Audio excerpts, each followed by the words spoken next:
अस्सलाम वालेकुम नाजरीन, सईद बलोच एक नए वीलॉग के साथ आपकी खिदमत में हाजिर है। नाजरीन, दुनिया में दो तरह के कंसेप्ट पाए जाते हैं। एक कंसेप्ट वो है जो दीन इस्लाम ने दिया, जबकि दूसरा कंसेप्ट वो है जो आजकल मगरब में राइज है। कुरान मजीद में अल्लाह ताला फरमाता है कि ऐ मुसलमानों, उन औरतों से शादी करो जिनको तुम पसंद करते हो, 2-2 से, 3-3 से, 4-4 से। और इसके लिए अल्लाह ताला ने हुक्म दिया है कि मुसलमान मर्द औरत के साथ शादी करे और वो तमाम दुनियावी अमूर या जैसे औलाद की जो पैदाइश है या उसकी अफजाइश नस्ल है, वो अमूर अमूमन शादी जैसे जो अमल होते हैं उसके बाद सर अंजाम पाते हैं। जबकि दूसरी तरफ अगर हम मगरब में देखें तो वहाँ पर एक नया कंसेप्ट इंट्रोड्यूस करवाया गया जो दीन इस्लाम से बिल्कुल मुख्तलिफ और मुतज़ाद था। मगरब में ये कंसेप्ट जो है वो उसको आम किया गया कि अगर एक मर्द और एक औरत एक दूसरे को पसंद करते हैं तो वो बग़ैर शादी बग़ैर निकाह के इकट्ठे रह सकते हैं। फिर हमने ये भी देखा कि मगरब के अंदर इसी कंसेप्ट की बुनियाद पर लोगों ने बच्चे पहले पैदा किए और शादियां उसके बाद की। बहुत सारे ऐसे वाक़यात हैं, बड़ी बड़ी सेलिब्रिटीज़ हैं जिनके जो बॉयफ्रेंड गर्लफ्रेंड कल्चर था उसकी बुनियाद पर उन्होंने बच्चे पैदा किए और फिर बच्चे पैदा करने के बाद काफ़ी अरसे के बाद जाके उन्होंने शादियाँ की। इसके अलावा एक और अहम चीज़ जो मैं आज आपके साथ शेयर करना चाहता हूँ वो ये है कि आपने अमूमन वो इंसाफ की देवी की जो एक मूर्ति होती है वो देखी होगी। उस इंसाफ की देवी की आंखों के ऊपर काली पट्टी बंधी होती है और इसके पीछे लॉजिक या मंतक ये होती है कि कानून अंधा होता है। ये जो टर्म है, ये जो इस्तिलाह है कि कानून अंधा होता है, कानून सब के लिए बराबर होता है, वो दरअसल इसी जो अंधी देवी थी जिसकी आंखों के ऊपर काली पट्टी बंधी है और हाथ में उसने ऐसे तराजू पकड़ा होता है, इंसाफ का तराजू जिसे हम कहते हैं, तो यहीं से ये इस्तिलाह अखज़ की गई थी। और इसके पीछे लॉजिक यही बनती है कि इंसाफ की जो देवी है वो दोनों फ़रीक़ैन, क्योंकि तराजू के दो पलड़े होते हैं और एक फ़रीक वो होता है जो केस दायर करता है, दूसरा वो होता है जो उसका दिफा करता है। तो ये कंसेप्ट इसमें यही था कि इंसाफ की देवी जब इंसाफ करेगी तो वो किसी एक फरीक की तरफ उसका झुकाव नहीं होगा, बल्कि वो आंखों पे पट्टी बंधी है और कानून की बुनियाद पर शवाहिद और जो सबूत होंगे इस केस में, मुतलका केस में, उसकी बुनियाद पर जिस तरह वो पलड़ा झुक जाएगा उसके हक़ में जो है वो फ़ैसला कर दिया जाएगा। लेकिन आज सुप्रीम कोर्ट ऑफ पाकिस्तान में हमने इस चीज़ को बड़े एक अजीब तरीके से देखा है। सुप्रीम कोर्ट ऑफ पाकिस्तान, जैसा कि आप जानते हैं कि पाकिस्तान की सबसे बड़ी अदालत है। इस अदालत के बाद कुछ केसेस ऐसे होते हैं जिसमें आप सदर पाकिस्तान के पास अपील कर सकते हैं, वरना इस अदालत में अगर आपके ख़िलाफ़ फ़ैसला हो जाए तो फिर उसके बाद सिर्फ ऊपर अल्लाह की अदालत बचती है जो रोज़े महशर लगेगी और उसमें फिर आपको इंसाफ मिलेगा तो वो यकीनन मिलेगा, क्योंकि अल्लाह की अदालत में नाइंसाफ़ी का तो सवाल ही पैदा नहीं होता। सुप्रीम कोर्ट ऑफ पाकिस्तान में आज करक मंदिर केस की समाअत थी। आपको याद होगा कि चंद माह कबल खैबर पख्तूनख्वा के शहर करक में एक मुश्तल हजूम ने हिंदुओं के एक मंदिर को नज़र आतिश किया था, उसकी तोड़ फोड़ की थी, जिसके बाद चीफ जस्टिस ऑफ पाकिस्तान की जानिब से उस पर अज़ खुद नोटिस लिया गया। उस अज़ खुद नोटिस के बाद अदालती हुक्म दिया गया कि जो मुलव्विस मुल्ज़मान हैं उनको गिरफ़्तार किया जाए। और इसके अलावा अदालत ने यह भी हुक्म दिया था कि उस मंदिर की तोड़ फोड़ जो की गई है वो उसको दोबारा तज़ीन व आरइश की जाए और वो उस तज़ीन व आरइश पर जितना भी ख़र्चा आता है वो उन तमाम मुलव्विस मुल्ज़मान से वसूल किया जाए जो इस तोड़ फोड़ में मुलव्विस थे।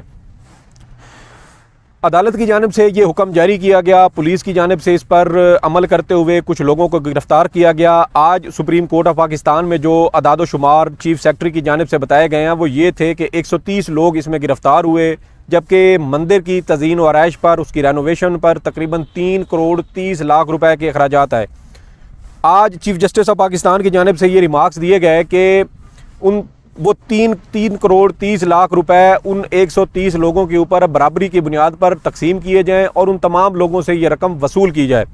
जिस पर खैबर पख्तूनख्वा हुकूमत के जो नुमाइंदे थे उनकी जानिब से ये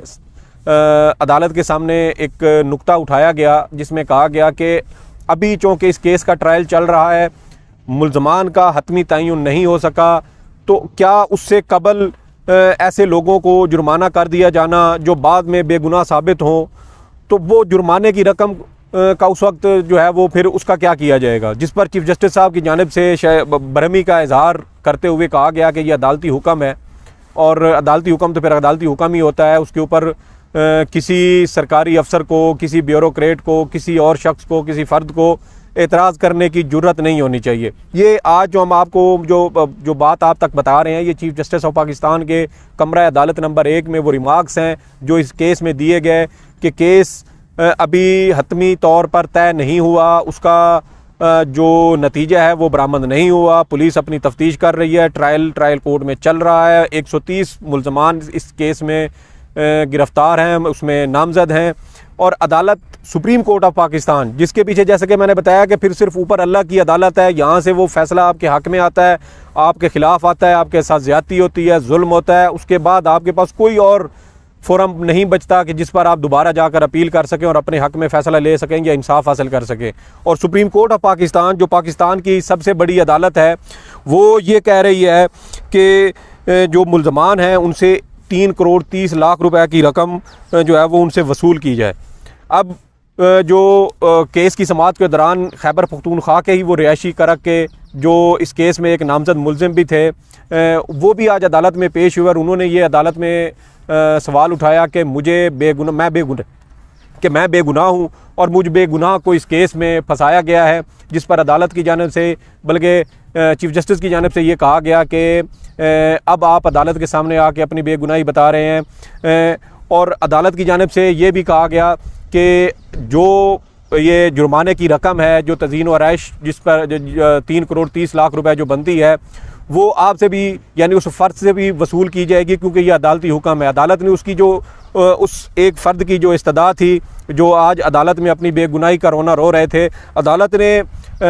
उनकी जो इस्तदा थी उसको भी नज़रअंदाज करते हुए अपना हुक्मनामा हर हाल में उसको इम्प्लीमेंट करने का हुक्म दिया है। तो ये एक केस था आज सुप्रीम कोर्ट ऑफ पाकिस्तान में। हमने ये पहली बार ऐसा देखा है कि ट्रायल अभी चल रहा है, मुल्ज़मान का हतमी तौर पर तयन हो नहीं सका, 130 मुल्ज़मान हैं, और जो शख्स आज अदालत में पेश हुआ और जिसकी जानिब से ये कहा गया कि मैं वहाँ पर लोगों को इश्तियाल से रोकने की कोशिश कर रहा था, उनको तोड़ फोड़ करने से रोक रहा था, लेकिन मुझे भी पुलिस की जानिब से इसमें जो है वो मुलव्वस कर दिया गया है। और तकरीबन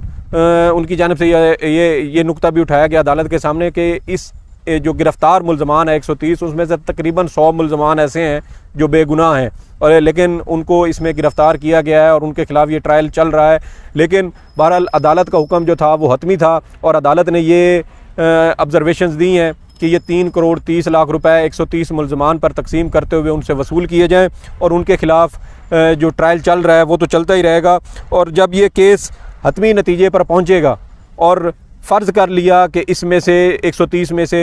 जो है वो 50 लोग ऐसे हैं जो बेगुनाह थे, लेकिन उनसे जुर्माने की रकम वसूल हो चुकी हो, तो फिर जब वो बेगुनाह साबित हो जाएंगे तो उस जुर्माने की रकम का क्या होगा, ये सवाल अपनी जगह पर मौजूद है। आज केस की क्या कार्रवाई हुई उस हवाले से आपको थोड़ा जो है वो मज़ीद इसमें अपडेट कर देते हैं। आज अदालत के सामने जब ये केस पेश हुआ तो एडवोकेट जनरल KP जो है उन्होंने अदालत को जो है वो बताया कि अभी मुल्ज़मान के ख़िलाफ़ ट्रायल चल रहा है, अगर ट्रायल के बाद कोई फ़र्द बेगुनाह पाया गया तो उससे वसूल रकम का क्या होगा। ये एक नुक्ता था जो आज एडवोकेट जनरल KP की जानिब से अदालत के सामने रखा गया, जिस पर chief justice of Pakistan justice Gulzar Ahmed के जो रिमार्क्स थे वो भी मैं आपको बता देता हूँ। चीफ़ जस्टिस साहब ने ये बात सुनकर रिमार्क्स दिए कि ध्यान से बात करें, ये अदालत का हुक्म है। मतलब एक तरफ जो एडवोकेट जनरल हैं, लॉ ऑफिसर हैं सूबे के सबसे बड़े, वो अदालत के सामने एक नुक्ता रख रहे हैं कि अदालत ऐसे मुल्ज़मान के ख़िलाफ़ जुर्माने का हुक्म दे रही है जिनके बारे में अभी तक हतमी तौर पर तयन नहीं हो सका। ट्रायल उनके ख़िलाफ़ चल रहा है, लेकिन ट्रायल में ये बात साबित नहीं हुई कि ये तमाम मुल्ज़मान मंदिर पर हमले में जो तोड़ फोड़ हुई थी उसमें ये मुलव्वस हैं। इसके अलावा जो हिंदू कम्युनिटी के रहनुमा हैं रमेश कुमार साहब, वो भी आज अदालत में पेश हुए और उनकी जानिब से ये कहा गया कि करक मंदिर का रास्ता आवाम की जानिब से बंद कर दिया गया है, और उनकी जानिब से ये कहा जा रहा है कि रास्ते के लिए मकामी उलमा से बात करें। जिस पर चीफ़ जस्टिस ने रिमार्क्स दिए कि उलमा आएंगे तो उनसे भी निमट लेंगे। फिर वही बात कि जो एक शहरी थे रहमत सलाम खटक, वो आज अदालत में पेश हुए और उनकी जानिब से ये नुक्ता उठाया गया कि मैं बेगुनाह हूँ, मेरा मंदिर को नुकसान पहुँचाने वालों से कोई ताल्लुक़ नहीं है। 100 अफराद को बेगुनाह पकड़ा गया। 130 अफराद टोटल इसमें जो है वो गिरफ़्तार हुए थे, जिसमें उनका ये दावा है कि 100 लोग ऐसे हैं जो बेगुनाह हैं। इसके अलावा रहमत सलाम खटक की जानिब से ये भी कहा गया कि मैं तो मंदिर को नुकसान पहुंचाने वालों को रोकता रहा, जिस पर चीफ़ जस्टिस की जानिब से ये रिमार्क्स दिए गए कि अब आपको तकलीफ़ हो रही है। ये चीफ़ जस्टिस ऑफ पाकिस्तान है कि उनके सामने एक शख्स ये कह रहा है कि मैं इस वाक़े में मुलव्वस नहीं हूँ, मैं लोगों को वहाँ पर इस वाक़े में मुलव्वस होने से रोकता रहा, उस पर जो मुश्तइल हजूम था उसको समझाने की कोशिश करता रहा, तोड़ फोड़ से रोकता रहा, जिस पर चीफ़ जस्टिस की जानिब से ये ऑब्जर्वेशन दी जा रही है कि अब आपको तकलीफ़ हो रही है। बड़े सख्त किस्म के रिमार्क्स हैं। इसके अलावा जो शहरी थे रहमत सलाम खटक, उनकी जानिब से ये भी कहा गया कि मेरे साथ ज़्यादती हो रही है। चीफ़ जस्टिस साहब ने इस पर रिमार्क्स दिए, आप क्या कह रहे हैं, ये अदालत का हुक्म है, यानी अदालत का हुक्म है तो बस हुक्म है। अब अगर वो लोग बेगुनाह साबित हो भी जाते हैं और अदालत ने अगर जुर्माना कर दिया है तो बस अदालत ने कर दिया, वो बेगुनाह साबित हो जाते हैं तो ठीक है, कल को घर चले जाएंगे, लेकिन जुर्माने की रकम मुल्ज़िम या कसूरवार साबित होने से पहले उनको जमा करवानी पड़ेगी। ये जो मैंने शुरू में आपको वो मिसाल दी यूरोप की और इस्लाम वाली, तो वही देखें कि उसमें भी यही है कि आप बच्चे पहले पैदा कर लें और शादी जो है वो बेशक आप बाद में कर लें या आप करें भी नहीं। तो ये एक वहाँ पे एक सिस्टम चल रहा है और लोग उसमें बड़े खुश हैं कि बच्चे हमारे पहले पैदा हो रहे हैं और शादी हम करते नहीं हैं या कर लेते हैं 5-7 साल 10 साल 20 साल बाद, जब उनका दिल करेगा तो वो शादी कर लेंगे। यहाँ पर भी आपने मुल्ज़मान को जुर्माना कर दें, ठीक है, वो कल को अगर बेगुनाह साबित हो जाते हैं तो हो जाए, उसमें क्या है। सुप्रीम कोर्ट का हुक्म है, वो उस पर हर हाल में जो है वो अमल होना है और अदालत अपने किसी हुक्म में तौहीन तो बर्दाश्त कर नहीं सकती। बेशक मुल्ज़िम बेगुनाह है तो होने दो, कल को साबित हो जाएगा कि वो बेगुनाह है तो कोई बात नहीं है, लेकिन जुर्माना बहरहाल उसको अभी पे करना पड़ेगा। इसके अलावा जो एडवोकेट जनरल खैबर पख्तूनख्वा थे, उनकी जानिब से अदालत को ये भी बताया गया कि मंदिर की बहाली का काम मुकम्मल हो चुका है। चीफ़ जस्टिस की जानिब से इस पर ये रिमार्क्स दिए गए कि अक़लियती बरादरी जितना चाहे इबादत गाह को तोसी दे सकती है, लेकिन यहाँ पर जो ये मंदिर हमले की पर जो तोड़ फोड़ का जो एक नुक्ता आगाज़ था वो यही था कि जब ये हिंदू कम्युनिटी की जानिब से ये ज़मीन वहाँ की मकामी आबादी से ख़रीदी गई थी तो उनकी जानिब से एक मुआहदा किया गया था कि हम इस नई जो हम ज़मीन ख़रीद रहे हैं इसके ऊपर मंदिर जो है वो तामीर नहीं किया जाएगा, ये उसको तोसी नहीं दी जाएगी। लेकिन फिर हिंदू कम्युनिटी ने उस जो मुआहदा था मकामी आबादी के साथ उसकी उन्होंने खिलाफ वर्जी की, जिसकी वजह से मुश्तइल हजूम ने तोड़ फोड़ की और उस मंदिर को नुकसान पहुँचाया। तो आज चीफ़ जस्टिस ऑफ पाकिस्तान ये कह रहे हैं कि अक़लियती बरादरी जितना चाहे इबादतगाह को तोसी दे सकती है। अगर हिंदू बरादरी चाहती है कि पूरे करक में मंदिर बनाना है तो बना लें। हिंदू कम्युनिटी ने मकामी अफराद के साथ मुआहदा कर लिया, फिर मुल्ज़मान को ज़मानत हो गई। इसके अलावा जो एडवोकेट जनरल केपी थे, उनकी जानिब से जैसे मैंने आपको बताया कि मंदिर की बहाली पर 3 करोड़ 30 लाख रुपए से ज़ायद का खर्च आया है, जिस पर जो चीफ़ जस्टिस ऑफ पाकिस्तान थे उन्होंने ये कहा कि ये जो मुल्ज़मान गिरफ़्तार हैं, ये जब सब मुल्ज़मान पर 3 करोड़ 30 लाख रुपए बराबर तकसीम हो गए तो सबका दिमाग ठिकाने आ जाएगा। अभी इस बात का तयन होना बाकी है कि उस 130 लोगों में से कितने लोग ऐसे हैं जो मुल्ज़मान हैं या जिनके ऊपर ये जुर्म साबित होता है। लेकिन चीफ़ जस्टिस साहब ये कह रहे हैं कि जब उनके ऊपर जुर्माना लागू होगा तो उनका दिमाग ठीक हो जाएगा या उनका दिमाग ठिकाने आ जाएगा। पता नहीं वो दिमाग ठिकाने आएगा या नहीं, लेकिन दिमाग शायद उनका ख़राब ज़रूर हो सकता है, क्योंकि जिस शख्स के बारे में ये तयन ही नहीं हो सका कि वो मुल्ज़िम है या वो मुजरिम है, जिस पर अभी सिर्फ इल्ज़ाम है, जुर्म साबित नहीं हो सका, उसके ऊपर भी आप कह रहे हैं कि उसके ऊपर जुर्माना करें और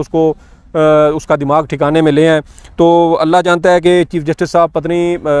कानून से पहले इस चीज़ का फ़ैसला करने में क्यों इतनी जल्दी कर रहे हैं। अमूमन हमने ये देखा कि सुप्रीम कोर्ट में मुकदमात के फ़ैसले नहीं होते, दायर होते हैं तो वो फ़िक्स नहीं होते, वहाँ पर चीफ़ जस्टिस साहब किसी किस्म की कोई जल्दबाजी का मुजाहरा नहीं करते। लेकिन यहाँ हम देख रहे हैं कि ट्रायल अभी चल रहा है, मुल्ज़मान जो हैं वो मुजरिम साबित नहीं हुए और अदालत ये कह रही है जी कि इनको जुर्माना करें और इनका दिमाग ठिकाने में ले आएँ। देखते हैं कि अल्लाह करे कि इन तमाम लोगों का दिमाग जो है वो ठिकाने आ जाए। अगर दिमाग ठिकाने नहीं आता तो फिर अदालत का हुक्म है, मैं आप तो इसमें कुछ भी नहीं कर सकते। तो ये आज इस केस की समाअत थी, जो आज चीफ जस्टिस ऑफ पाकिस्तान की सरबराही में कायम बेंच ने इसकी समाअत की। इस केस की मज़ीद समाअत 1 माह के लिए मुलतवी की गई है। 1 माह के बाद इंशाल्लाह जब इस केस की दोबारा समाअत होगी तो जो भी अपडेट होगी वो आपके साथ शेयर करेंगे। हमारी वीडियो के बारे में अपनी राय ज़रूर दीजिएगा। सईद बलोच को इजाज़त दें। अल्लाह हाफ़िज़।